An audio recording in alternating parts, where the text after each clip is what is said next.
Hi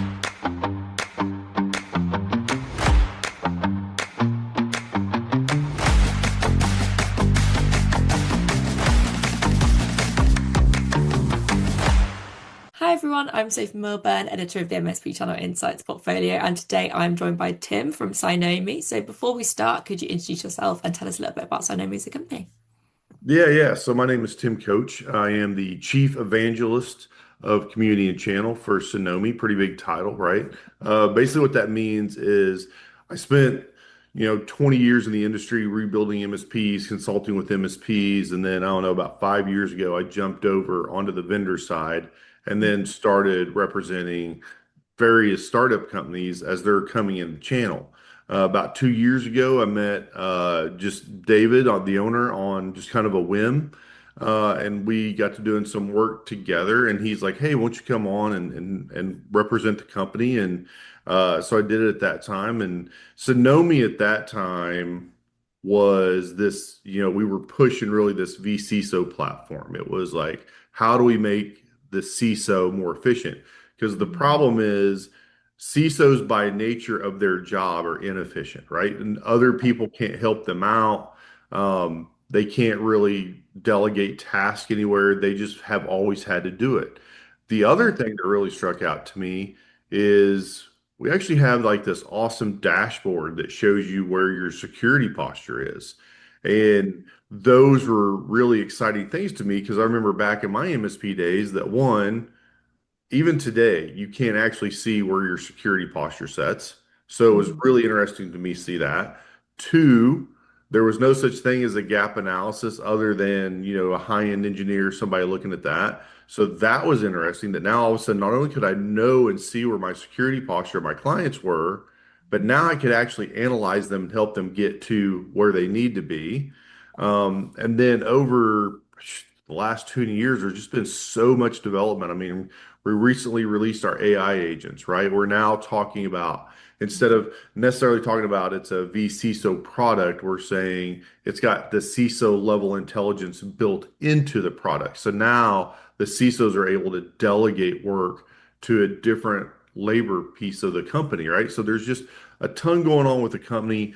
The thing that our thing is everybody should have security. Everybody should be secure. And how can you be secure if you can't see where they're at? And if you're not measuring against, excuse me, a baseline or a framework, right? And that's really what Sonomi is doing. Sonomi is making it possible for really the first time ever to actually see the security posture and make sure for a fact every one of your clients are secure. Yeah, and a lot of people are still kind of treating security, from what I can tell, as a bit of like a bolt-on. And I feel like the different approach here is really having it built into that infrastructure. So why do you think that that's so important from your experience? Well, I think, we've touted for a while. There's companies out there, that say we're a security first company. Well, how are Mhm. you a security first company if one, you're not doing security on yourself, Mhm. and two, you're not pushing that from the very start of it. So now with Sonomi, what they're able to do is when they go in and because every MSP does an initial assessment or they put their clients through an assessment every year. So now what you're able to do is you're able to add a security assessment against a framework, right? So for you guys, GDPR, one of the 50 versions of or flavors of NIST that you guys have, Yeah. right? CE plus is big over there. In the States, we have a bunch of stuff too, and Australia is even different. But Mhm. now all of a sudden, you can wrap all that in to a single picture of what does your client's total infrastructure look like, and how can Wow. you do that? So I think we were bolting it on for so long because what we're really doing is saying, hey, Mr. Tech or Mr. Two Techs, go out there and, you know, manage these 5 to 50 different products. And if I asked you were secure, I really have to depend on your educated guesstimate because I can't see it. Now Right. we can see it. So now it's not so much of a bolt-on product, but now it's a matter of we can just meld it into what we're doing from the start and staying continuous with it. So I think that's the difference Sonomi is bringing to the table, that we're able to do it from the start and do it so well that they get a whole picture of what their clients' environments look like. Yeah. And as you mentioned, you've seen MSPs at every kind of stage of maturity. So where do you think that kind of biggest capability gap still exists right now, whether that is kind of skills or packaging, messaging, automation now, or something else? And how can MSPs kind of realistically close it without overextending themselves? Well, look, it's always the same story, right? MSPs are always undermanned. Yeah. There's always people that don't have the talent level that they need to be involved, Yeah. right, in doing that work. Like CISOs themselves Mhm. are pretty rare. So then we have to depend on the CISSPs, right? And they're pretty rare. So there's just not enough experts out there to really do the work. So that's what we're doing is we're saying, hey, here's a software. We've got agentic AI built into it. We're going to break it down so that we can take it to different or lower levels of your cost of asset that's doing the work. So now all of a sudden, instead of having my six-figure CISO doing the work, I can have a tier two doing the work, right? I Right. can have my sales guy going in the platform looking for additional sales opportunities.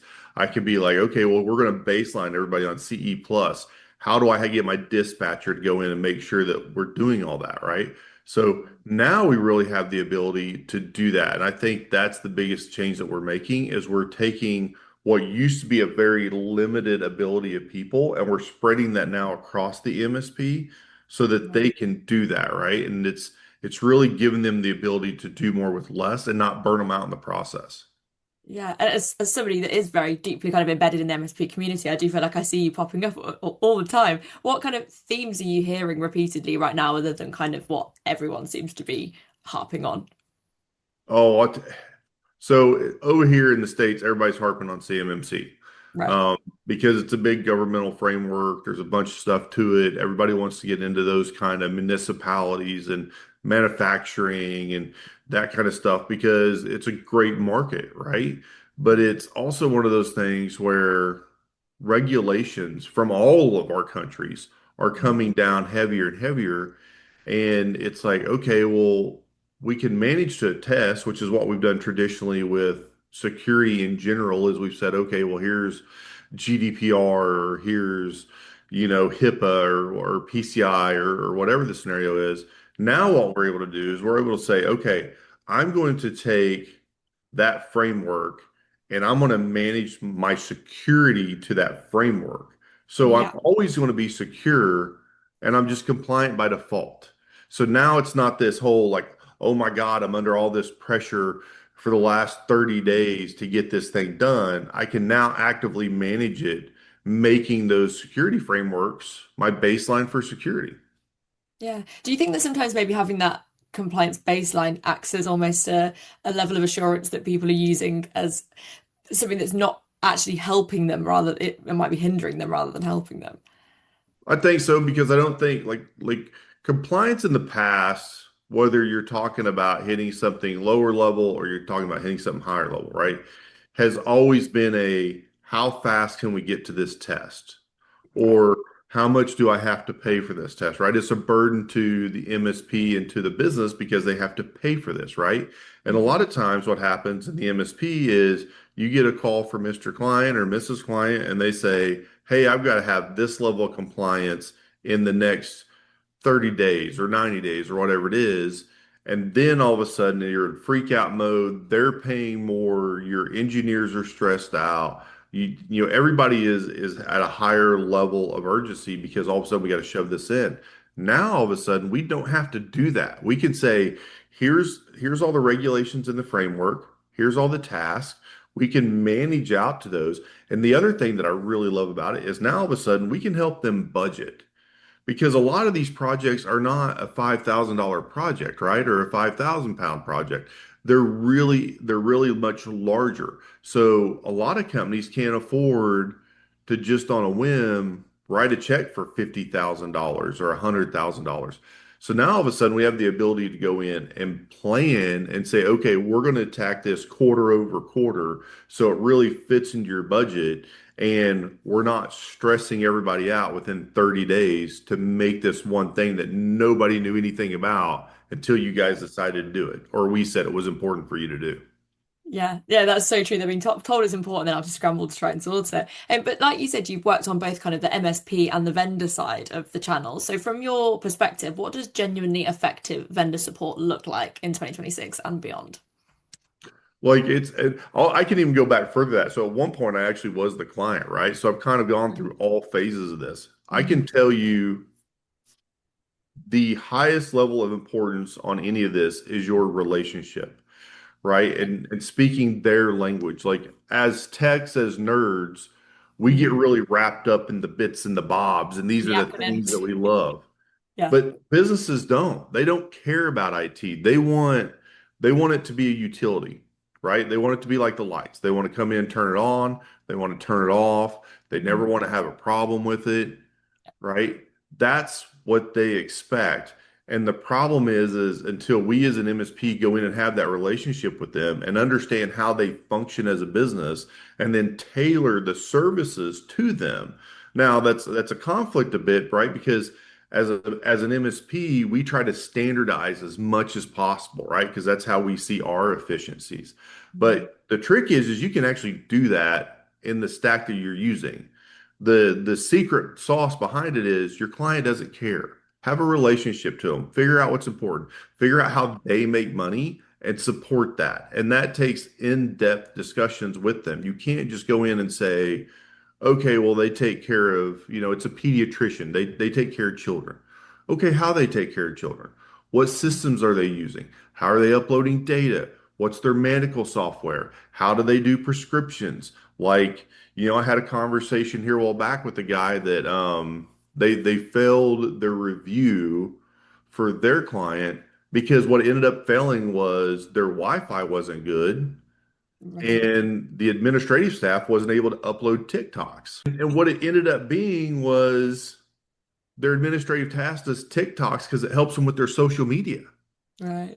right? So unless you're in having those conversations, building those relationships and understanding how money flows through a business, Mm. you know, you really are not supporting them. You're supporting them at the surface level. So I think across all of those ranges, from the client to the MSP to the vendor, the most important thing you think is have that great relationship with them so that you know where they are and how you best support them and how you best work together as a partnership. Yeah, I guess I never thought about it digging in that deeply. I know it's not one size fits all and never will be, but even digging in that deeply into, yeah, just finding out every single thing that they need as a business sounds very important. So I'm surprised that I've not come across people speaking about it in that much Well, depth. But it's not really common. It's what we've done in the past is we've gone in and said, hey, here's our stack. This is our firewall. This is the PSA and the RMM we use, and this is you're going to change your antivirus. And what we've done and we were really good at that, but we fell at the business understanding, right? Mm. Because sometimes you go into a place and if you don't understand lately, and I'm really been pushing on this lately, one, the relationship beats everything. If a relationship will take a beating, if you're communicating, if you have a good relationship, you can survive issues. But if you don't really understand, right, the top three processes they have, because statistically, they have about three processes that make 80% of their money. Right. So if you don't understand how they're doing that, are you really having a relationship with them? It's the same thing for contracts, right? So I always talk about, hey, when your contracts are coming due, if you don't know if they're going to renew or not, Yeah. that's a relationship issue. That's a you issue, Yeah. right? Like that's something you should have. And that takes that relationship to the next point is how are you supporting them? Because they don't care about your stack. They don't give two flips what EDR, MDR, RMM, Yeah. malware, they don't care about none of that. All they want to know is I want to go in and I want to do the thing I love. So it's Yeah. up to us to understand how they make money at doing what they love so that our tech stack best supports them. Because, the thing is you go to a CPA firm in the States, Mhm. and if you don't have them up 100% from January 31st to April 15th, you have issues. I love that relationship first approach. If we kind of fast forwarded a few years, what do you think will define an MSP that will thrive and those that will fall behind? Do you think it's that relationship or do you think it's maybe something else? I think it's two things. One, MSPs always have to become more efficient, right? So we're Mhm. always looking to do more with less. So Yeah. in the MSP world, yeah, it's one of those things where efficiency is the most thing that we can drive for, right? So you really have two things. One, you have the relationship that is always going to be first and foremost on everything you do. Second, our world changes every few years. Things come up and it Yeah. freaks people out. I remember when, you know, exchange servers started going off premise and every Mhm. MSP was freaking out. How are we going to make money? You know Yeah. what? We figured it out. I Mhm. remember when backups went from like tape drives, and you got people working on tape drives to we're putting those in the cloud. Oh my God, that's a major loss of revenue and how are we going to make sure they're secure in the future? It's those are big things. Now, that thing that's coming that people are really freaking out about is AI, Mhm. right? And it's like, don't freak out about it. It's just another industry change.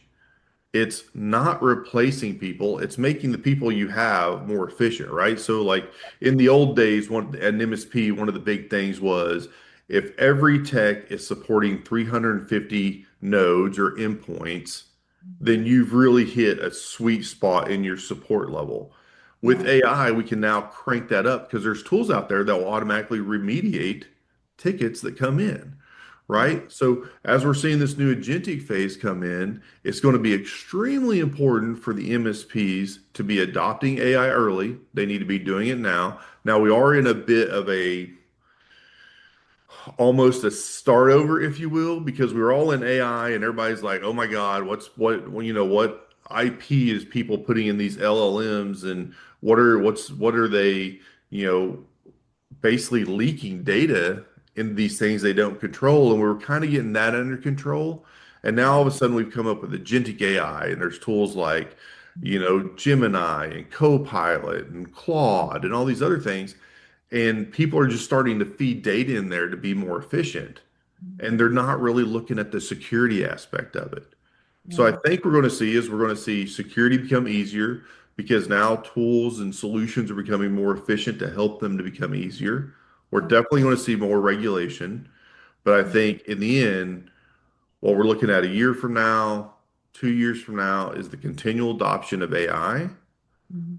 But it's all still going to come down to the relationship because in the end, AI is a tool of how the human uses it and should always be an overwatch.